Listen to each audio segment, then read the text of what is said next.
When these bombs fell on Baghdad a decade ago, Shaka Amar had been behind the bars of Guantanamo Bay for 11 months. 11 months have turned into 11 years.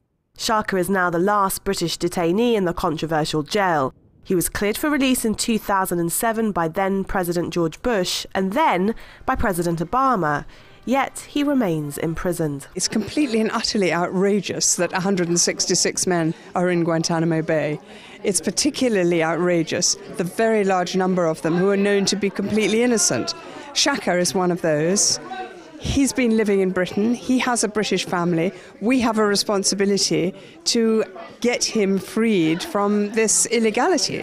When viewing On the anniversary of the Iraq War, these British activists rallied in support of Shaka Amar.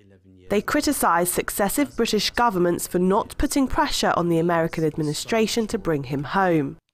Obama promised to close Guantanamo Bay over 4 years ago. It's a promise that remains broken. Instead, he signed into law controversial powers allowing the targeted killing of American citizens, a move critics say show Obama up as a hypocrite and a liar.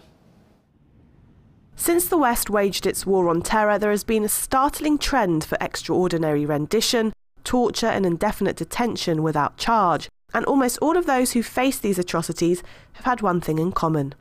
They are Muslims. There's nobody been in Guantanamo Bay who's not a Muslim. There's nobody in Bagram who's not a Muslim.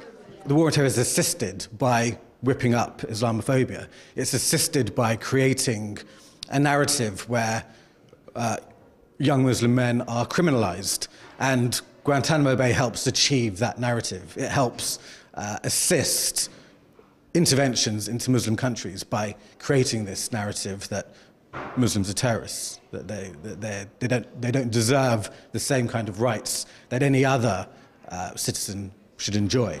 This narrative continues to have far-reaching consequences for Muslims in the West and abroad, and for the very unlucky few like Shaka Amar, it has consequences that have changed their lives forever. Nargis Mobalaghi, Press TV, London.